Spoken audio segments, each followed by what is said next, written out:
Silicon city ಬೆಂಗಳೂರಿನ ನೂರಾರು ಜ್ವಲಂತ ಸಮಸ್ಯೆಗಳಲ್ಲಿ ಪ್ರಮುಖವಾಗಿ ಇರುವಂತಹ ಜ್ವಲಿಸುವಂತಹ ಸಮಸ್ಯೆ ಅಂದ್ರೆ ರಸ್ತೆ ಸಮಸ್ಯೆ, ರಸ್ತೆಯಲ್ಲಿ ಗುಂಡಿ ಸಮಸ್ಯೆ. ಪಾಲಿಕೆ ಅಧಿಕಾರಿಗಳು ರಸ್ತೆ ಗುಂಡಿಯನ್ನು ಮುಚ್ಚಿದ್ದೀವಿ ಅಂತ ಲೆಕ್ಕವನ್ನ ತೋರಿಸ್ತಾರೆ, ಆದರೆ ರಸ್ತೆಗಳಲ್ಲಿ ಗುಂಡಿ ಮಾತ್ರ ಹಂಗೆ ಇರುತ್ತೆ. ಅದೇ ರೀತಿಯಾಗಿ ಲಗ್ಗೆರೆ ಬಳಿ ಇರುವಂತಹ ಮುನೀಶ್ವರ ಲೇಔಟ್ ಏನಿದೆ, ಈ ಮುನೀಶ್ವರ ಲೇಔಟ್ನಲ್ಲಿ ರಸ್ತೆ ಗುಂಡಿಯ ಜೊತೆಗೆ ಕೆಸರು ಗುಂಡಿ ಕೂಡ ಇಲ್ಲಿಯ ವಾಹನ ಸವಾರರಿಗೆ ಪಾಲಿಕೆ ಅಧಿಕಾರಿಗಳು ಕೊಟ್ಟಂತಹ ಗಿಫ್ಟ್. ಸೊ ಸದ್ಯಕ್ಕೆ ನಮ್ಮ ಕ್ಯಾಮರಾಮ್ಯಾನ್ ನೂರ್ ಅಹಮದ್ ರಸ್ತೆಯ ಸ್ಥಿತಿಗತಿಯ ಬಗ್ಗೆ ದೃಶ್ಯ ಸಮೇತ ನಿಮಗೆ ತೋರಿಸುವಂತಹ ಪ್ರಯತ್ನವನ್ನ ಮಾಡ್ತಾರೆ. ದೃಶ್ಯದಲ್ಲಿ ಗಮನಿಸ್ತಾ ಇರಬಹುದು. ಸದ್ಯಕ್ಕೆ ನಾನಿರುವಂತಹ location Muneeshwara layout, 50 feet road, Laggere, Bengaluru.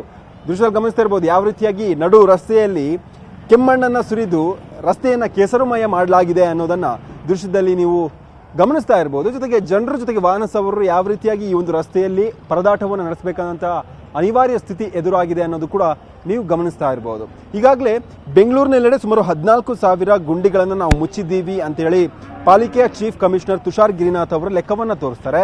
DCM DK Shivakumar, CM ಸಿದ್ದರಾಮಯ್ಯನವರು ಆರ್ಡರ್ ಅನ್ನ ಮಾಡ್ತಾರೆ. ಬೆಂಗಳೂರಿನ ರಸ್ತೆಗಳಲ್ಲಿ ಗುಂಡಿ ಇರಬಾರ್ದು, ಎಲ್ಲವೂ ಕೂಡ ಸಲೀಸಾಗಿ ಸರಾಗವಾಗಿರಬೇಕು, ಜನರು ಆರಾಮಾಗಿ ರಸ್ತೆಗಳಲ್ಲಿ ಓಡಾಡಬೇಕು ಅಂತೇಳಿ ಆರ್ಡರ್ ಅನ್ನ ಮಾಡ್ತಾರೆ. ಆ ಆರ್ಡರ್ನ ಬಳಿಕ ಪಾಲಿಕೆ ಅಧಿಕಾರಿಗಳು ಎಚ್ಚೆತ್ತುಕೊಂಡು ರಾತ್ರಿ ಗುಂಡಿಯನ್ನು ಮುಚ್ಚುವಂತ ಕೆಲಸವನ್ನ ಮಾಡಿದ್ರು. ಆದರೆ ನಾಮಕಾವಸ್ಥೆಗೆ ಮಾತ್ರ ಆ ಒಂದು ಗುಂಡಿಯನ್ನು ಮುಚ್ಚುವಂತ ಕೆಲಸ ಆಗಿದೆ. ಇದು ಮುನೀಶ್ವರ ಲೇಔಟ್ನ 50 ಫೀಟ್ ರೋಡ್ನ ಚಿತ್ರಣ. ಯಾವ ರೀತಿಯಾಗಿ ವಾಹನಗಳು ಜಪಾಂಗ್ ಮಾಡ್ಕೊಂಡು ಈ ಒಂದು ರಸ್ತೆಗಳಲ್ಲಿ ಸಂಚಾರವನ್ನ ಮಾಡಬೇಕಾದಂತಹ ಅನಿವಾರ್ಯ ಪರಿಸ್ಥಿತಿ ಎದುರಾಗಿದೆ ಅನ್ನೋದು ಕೂಡ ಗಮನಿಸಿರ್ಬೋದು. ಈಗಾಗಲೇ ಪಾಲಿಕೆ ಅಧಿಕಾರಿಗಳು ಜೊತೆಗೆ ಏನು 14,000 ಗುಂಡಿಗಳನ್ನು ಮುಚ್ಚಿದೀವಿ ಅಂತ ಲೆಕ್ಕವನ್ನ ಕೊಟ್ಟಿದ್ರಲ್ಲ, 14,000 ಗುಂಡಿಗಳನ್ನು ಮುಚ್ಚೋಕೆ ಸುಮಾರು 650 ಕೋಟಿ ರೂಪಾಯಿಗಳನ್ನ ಪಾಲಿಕೆ ಅಧಿಕಾರಿಗಳು ಖರ್ಚು ಮಾಡಿದ್ದಾರೆ. ಆದರೆ 650 ಕೋಟಿಗಳ ಖರ್ಚೇನಾಗಿದೆ, ಆ ಖರ್ಚಾಗಿರೋದು ಹಣ ಎಲ್ಲೋಗಿದೆ ಅನ್ನುವಂಥದ್ದೇ ಸದ್ಯದ ಪ್ರಶ್ನೆ.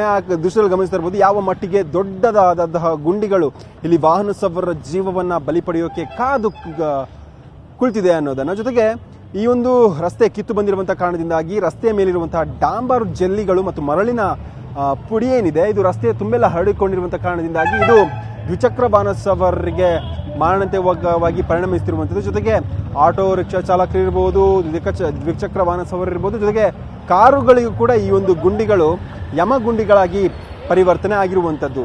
ಒಟ್ಟಾರೆಯಾಗಿ ಸಿಲಿಕಾನ್ ಸಿಟಿ ಬೆಂಗಳೂರಿನಲ್ಲಿ ಉತ್ತಮ ರಸ್ತೆಗಳನ್ನ ಎಕ್ಸ್ಪೆಕ್ಟ್ ಮಾಡೋ ಹಾಗೆ ಇಲ್ಲ. ಯಾಕಂದ್ರೆ pin to pin, paisa to paisa road tax ಅನ್ನ ಪೇ ಮಾಡ್ತಾರೆ ಸಿಲಿಕಾನ್ ಸಿಟಿ ಜನ. ಒಳ್ಳೆ ರಸ್ತೆ ಬೇಕು ಅಂತ ಹೇಳಿದ್ರೆ ಅದನ್ನು ಕೂಡ ಎಕ್ಸ್ಪೆಕ್ಟ್ ಮಾಡಂಗಿಲ್ಲ. ಅಂದ್ರೆ ಪಾಲಿಕೆ ಅಧಿಕಾರಿಗಳ ಕರ್ತವ್ಯದ ಬಗ್ಗೆ ಪ್ರಶ್ನೆಯನ್ನ ಮಾಡಲೇಬೇಕಾಗುತ್ತೆ. ಸೊ ನ್ಯೂಸ್ 18 ಈ ಒಂದು ವಿಚಾರವಾಗಿ ನಿರಂತರವಾಗಿ ಅಭಿಯಾನವನ್ನ ಮಾಡ್ಕೊಂಡು ಬರ್ತೇನೆ. ಸರ್ ಹೇಳಿ ಸರ್, ಈ ಒಂದು ರಸ್ತೆಯ ಸ್ಥಿತಿಗತಿ ಯಾವ ತರ ಇದೆ, ಯಾವ ತರ ಕಷ್ಟ ಆಗುತ್ತೆ ಈ ಒಂದು ರಸ್ತೆಯಲ್ಲಿ ಓಡಾಡಕ್ಕೆ? ಅಯ್ಯೋ ತುಂಬಾ ಅಂದ್ರೆ ತುಂಬಾನೇ ಕಷ್ಟ ಸರ್. ಕಣ್ಣಲ್ಲಿ ನೀರು ಬರ್ತದೆ, ನೀರು ಬರೋದ್ ಬದಲು ರಕ್ತ ಬರ್ತಾ ಇರ್ತದೆ. ಹಂಗೆ ಯಾವ ಕಡೆ ಹೋಗೋದು ಯಾವ ಕಡೆ ಬಿಡೋದು ಅನ್ನೋದಾಗ್ತದೆ. ಮೊನ್ನೆ ಎಲ್ಲ ಬಂದ್ಬಿಟ್ಟು ಈ ರೋಡಲ್ಲಿ ಬಂದ್ಬಿಟ್ಟು ರಾತ್ರಿ ಹೊತ್ತು ಕತ್ಲೆನಲ್ಲಿ ನೋಡಿ ಬೀದಿ ಲೈಟ್ಗಳು ಇರೋದಿಲ್ಲ, ಏನೂ ಇಲ್ಲ. ಇಂಥ ಹಳ್ಳದಲ್ಲಿ 2 ವೀಲರ್ ಅವ್ನು ಬಂದ್ಬಿಟ್ಟು ಗಾಡಿ ಮುಂದೆ ಬಿದೋಗ್ಬಿಟ್ಟ. ಗಾಡಿ ಮೇಲೆ ಹತ್ತು ಬಿಡಬೇಕಾಗಿತ್ತು, ಅದರಲ್ಲಿ ಬಂತು ಅಂತಂದ್ರೆ ಮಳೆ ಏನಾನ ಬಂತು ಅಂತಂದ್ರೆ ತುಂಬಾ ಈ ರೋಡ್ ತುಂಬಾ ನೀರು ತುಂಬ್ಕೊಂಡ್ಬಿಡುತ್ತೆ. ನೀರು ತುಂಬ್ಕೊಂಡ್ಬಿಡ್ತು ಅಂತಂದ್ರೆ ಎಲ್ಲೆಲ್ಲಿ ರಸ್ತೆ ಗುಂಡಿಗಳು ಏನೇನು ಅಂತ ಅಂದ್ಬಿಟ್ಟು ಒಂದೂ ಕಾಣೋದಿಲ್ಲ. ತುಂಬಾನೇ ರಾತ್ರಿ ಹೊತ್ತು ಹೆಣ್ಮಕ್ಳುಗಳು ಓಡಾಡೋದಾಗ್ಲಿ, ವಯಸ್ಸಾಗಿರೋಂಥವ್ರು ಓಡಾಡೋದಾಗ್ಲಿ ತುಂಬಾನೇ ಬಂದ್ಬಿಟ್ಟು ಕಷ್ಟ ಆಯ್ತದೆ. ಯಾರ ಹತ್ರ ಹೇಳ್ಕೊಳ್ಳೋದು ಯಾರ ಹತ್ರ ಬಿಡೋದು ಅಂತ ಅನ್ನೋದೇ ಆಗೋಗ್ಬಿಟ್ಟಿದೆ. ತುಂಬಾನೇ ಅಂದ್ರೆ ತುಂಬಾನೇ ಕಷ್ಟ ಸರ್ ಈ ರೋಡಲ್ಲಿ ಅಂತ ಓಡಾಡೋದು. ಎಷ್ಟು ದಿನಗಳಿಂದ ಈ ರೀತಿಯಾಗಿ ಈ ರಸ್ತೆಯಲ್ಲಿ ಗುಂಡಿ ಬಿದ್ದಿದೆ ಸರ್? ಸುಮಾರು ಆಗ್ಲಿ ಹತ್ತತ್ರ ವರ್ಷಾನ್ಗಟ್ಲೆನೆ ಆಗೋಯ್ತು ಸರ್. ನೋಡಿ ಈ ರೋಡ್ ನೋಡಿದ್ರೆ ಗೊತ್ತಾಯ್ತದೆ ಇದು ಯಾವ್ದೋ ಬಂದ್ಬಿಟ್ಟು ಇದಕ್ಕೆ ಯಾವ್ದಕ್ಕೂ ಟಾರ್ ಅಂತ ಇನ್ನೊಂದು ಯಾವ್ದು ಅಂತ ಆಗೋದೇ ಇಲ್ಲ. ಮಳೆ ಏನಾನ ಬಂತು ಅಂದ್ರೆ ಅದು ತಗ್ಗಿನ ಪ್ರದೇಶ ಇರೋದ್ರಿಂದ ಬಂದು ಮಳೆ ಬಂತು ಅಂತಂದ್ರೂ ಆ ಲಾರಿಗಳು ಅವು ಇವು ಓಡಾಡ್ತು ಅಂತಂದ್ರು ಎಲ್ಲ ಕೊಚ್ಕೊಂಡು ಹೋಗ್ತಾ ಇರ್ತದೆ. ತುಂಬಾನೇ ಅಂದ್ರೆ ತುಂಬಾ ಕಷ್ಟನೇ ಸರ್. ಸರ್ ಪಾಲಿಕೆ ಅಧಿಕಾರಿಗಳಿಗೆ ಏನು ಹೇಳಕ್ ಇಷ್ಟಪಡ್ತೀರಾ? ಏನ್ ಮನವಿ ಬೇಡ, ಏನ್ ಆರ್ಡರ್ ಅನ್ನು ಮಾಡ್ತೀರಾ ಸರ್? ಇಲ್ಲಿ ಏನು ಅಂತಂತಂದ್ರೆ ಈ ಒಂದು ಏರಿಯಾದಲ್ಲ ಇರೋಂಥ ಅಧಿಕಾರಿಗಳು ಈ ಕಡೆ ಗಮನ ಹರಿಸ್ಬೇಕು ಸರ್. ಗಮನ ಹರಿಸ್ಬಿಟ್ಟು ಅಲ್ಲಿ ಫಸ್ಟು ಅಂತಂದ್ರೆ ನೋಡಿ ಮುಂಚೆ ಎಲ್ಲ ಎಂತ ಅಂತಂದ್ರೆ ಫಸ್ಟು ಬೀದಿ ದೀಪದ ವ್ಯವಸ್ಥೆ, ನೀರಿನ ವ್ಯವಸ್ಥೆ ಮತ್ತೆ ರೋಡ್ ವ್ಯವಸ್ಥೆ ಇದು 3 ಚೆನ್ನಾಗಿತ್ತು ಅಂತಂತಂದ್ರೆ ಇಡೀ ಏರಿಯಾನೇ ಚೆನ್ನಾಗಿರ್ತದೆ. ಹಂಗಾಗಿ ಅಧಿಕಾರಿಗಳು ಇತ್ತ ಗಮನ ಹರಿಸಲೇಬೇಕು ಸರ್. ಓಕೆ ಸರ್, ನಿಮ್ಮ ಹೆಸರು? ಸಿದ್ದರಾಜು ಅಂತ ಅಂದ್ಬಿಟ್ಟು ಸರ್. ಸಿದ್ದರಾಜ್ ಅವರು ಕ್ಯಾಬ್ ಚಾಲಕರು. ಸೊ ಓಲಾ ಊಬರ್ ಅಥವಾ ಕ್ಯಾಬ್ ಡ್ಯೂಟಿಯನ್ನ ಪ್ರಯಾಣಿಕರನ್ನ ಒಂದು ಭಾಗದಿಂದ ಮತ್ತೊಂದು ಭಾಗಕ್ಕೆ ಕೊಂಡೊಯ್ಯುವಂತ ಕೆಲಸವನ್ನ ಮಾಡ್ತಾರೆ. ಈ ಒಂದು ರಸ್ತೆಯಲ್ಲಿ ಸುಮಾರು 1 ವರ್ಷಗಳಿಂದ ನಾನು ಈ ಒಂದು ರಸ್ತೆಯನ್ನು ಗಮನಿಸ್ತಾ ಇದ್ದೀನಿ. ರಸ್ತೆಯ ಚಿತ್ರಣ ಇದೇ ರೀತಿಯಾಗಿದೆ.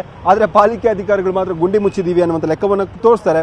ಸೊ ಈ ಒಂದು ಲಗ್ಗೆರೆ ಭಾಗದ ಪಾಲಿಕೆ ಅಧಿಕಾರಿಗಳು ಗುಂಡಿಯನ್ನು ಮುಚ್ಚುವಂಥ ಕೆಲಸವನ್ನು ಮಾಡಿದ್ರೆ ದ್ವಿಚಕ್ರ ವಾಹನ ಸವಾರರು ಪರದಾಡುವಂತಹ ಸ್ಥಿತಿ ತಪ್ಪುತ್ತೆ ಅನ್ನುವಂತಹ ಮನವಿಯನ್ನ ಜೊತೆಗೆ ಆರ್ಡರ್ ಅನ್ನ ಪಾಲಿಕೆ ಅಧಿಕಾರಿಗಳಿಗೆ ಜನಸಾಮಾನ್ಯರು ಮಾಡ್ತಿರುವಂಥದ್ದು. ಇದು ಲಗ್ಗೆರೆ ಬಳಿ ಇರುವಂತಹ ಮುನೀಶ್ವರ ಲೇಔಟ್ನ 50 ಫೀಟ್ ರೋಡ್ನ ಚಿತ್ರಣ ಇದಾಗಿದೆ. ಕ್ಯಾಮ್ರಾ ಪರ್ಸನ್ ನೂರ್ ಅಹಮದ್ ಜೊತೆ ರಂಜನ್ ಶಿರ್ಲಾಲ್, ನ್ಯೂಸ್ 18 ಬೆಂಗಳೂರು.